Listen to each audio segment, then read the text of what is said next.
Walang pinoprotektahan, walang kasinungalingan, serbisyong totoo lang. Mga motorsiklo, hari ng kalsada o maharurot na kabaong?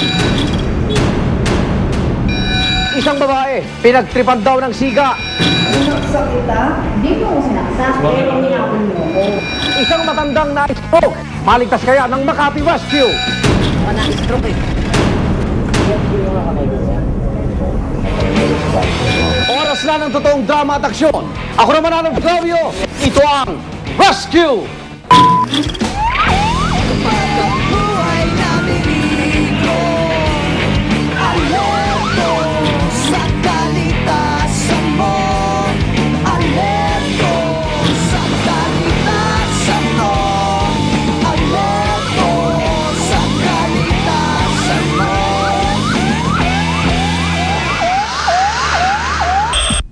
Mula Enero hanggang Abril ng taong kasalukuyan, lagpas na sa 1,000 ang kaso ng aksidente ng mga motorsiklo na naitala ng Highway Patrol Group ng PNP.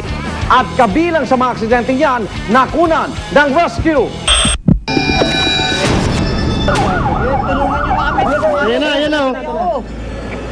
Narinig ko na sumambit yan, na malakas talaga, nagkasampok. Ayan, ganyan na. Sumambit lang na yun. Sir, pwede tumawag ng ambulansya, hindi na kami makabangon, sabi. Kaya nga, rinadyo ko sa mukha na samahan ko na may nadisgrasya rito.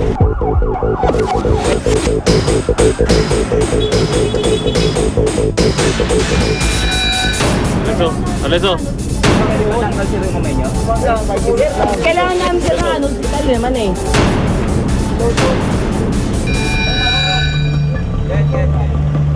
Naka-receive kami ng tawag sa 280, yung San Juan Police, na meron nagkaroon ng big self-motor accident sa Wilson, malapit sa gate 2 ng West Green Hills.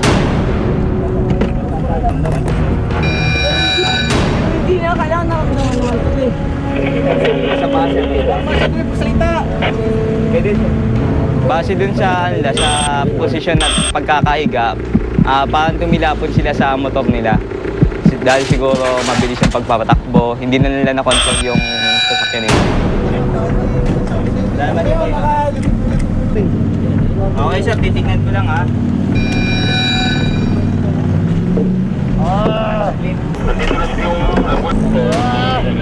Sir, relax na sir ha. Sir, naka-brown. Sir, kaya niyo ba tumayo? Hindi na sir, hindi na. Yung kanang pako. Then, inassess namin yung dalawang pasyente na nalaman namin na yung isa meron siyang laceration sa right knee niya, tapos yung isa naman na katabi niya nagre-react lang, pero yung ano niya, yung tama niya lang, laceration din sa may ano niya, kanang daliri niya, middle finger.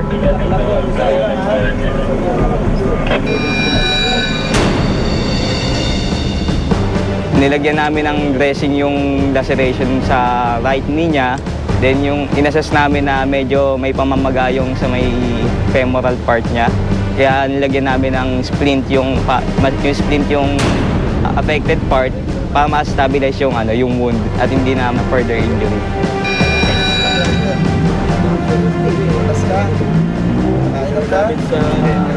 Tama na. Nakatagay kami. Based dun sa reaction ng dalawang pasyente, nag-hysterical na sila kasi medyo nakainom ata sila ng ng alak.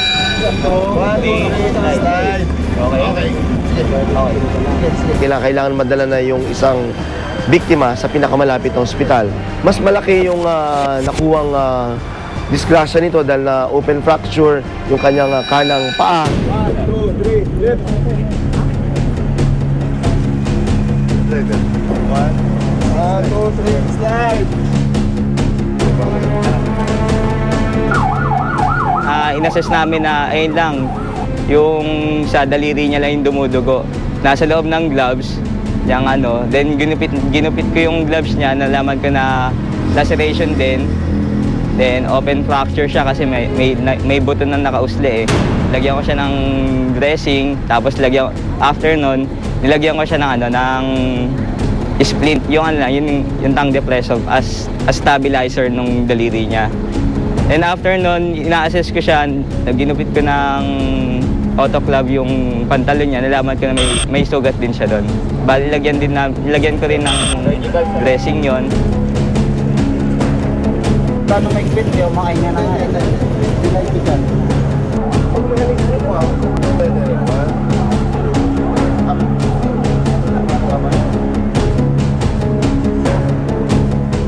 Sino pwede tawag mo? Memorize mo yung number ng business mo. Hindi natin yung ambulance sa lapit ang naman.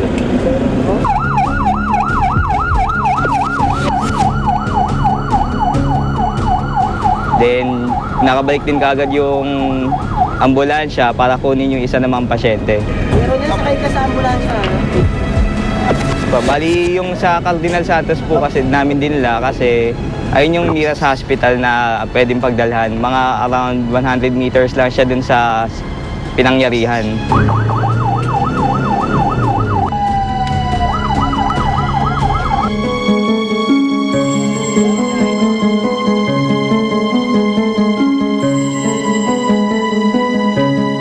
Matapos silang makontak ng mga rescuer, agad sumugod sa ospital ang mga kamag-anak ng dalawang biktima. Pero dahil sa pinangangambahang gastusin sa ospital, gipit na sa oras, inilipat nila sina Arlan at Eduardo. Pangalan ng nanay niya, Wilma, ang asawa niya, Dayan. Yes sir, thank you. Papunta na daw sila, papunta na. Tinawagan namin ang kanyang mga close to kin at kinakailangan sila ilipat sa susunod na pinakamalapit din na hospital dahil nga sa kakulangan ng kanilang pera, hindi nila ma-afford yung siguro yung halaga ng medications sa hospital na pinagdala namin.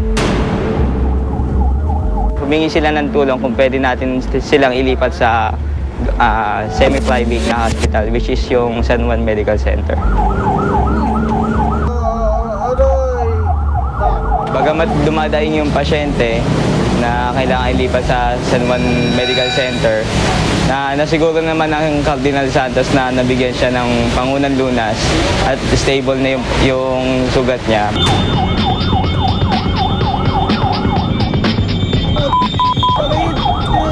Relax lang siya, relax lang. Malalim. It's so big! It's so big!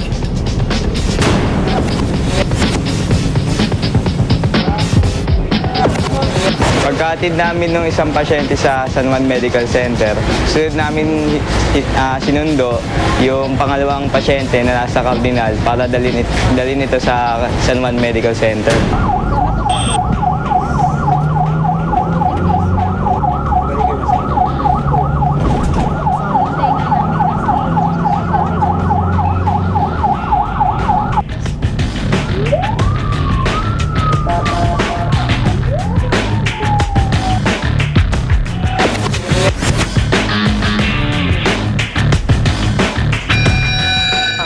Bali ako yung tumawag dun sa nanay para sabihin na yung kanyang anak ay na-aksidente. Siyempre na-shock sila dahil hindi naman nila alam na gano'n ang pangyayari.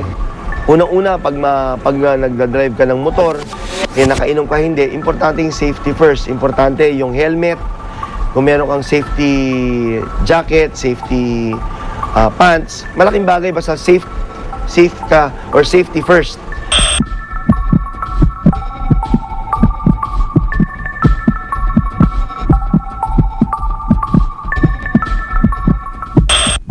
Magsilbisa ng aral sa mga motorista ang natunghayan yung aksidente. Susunod sa rescue!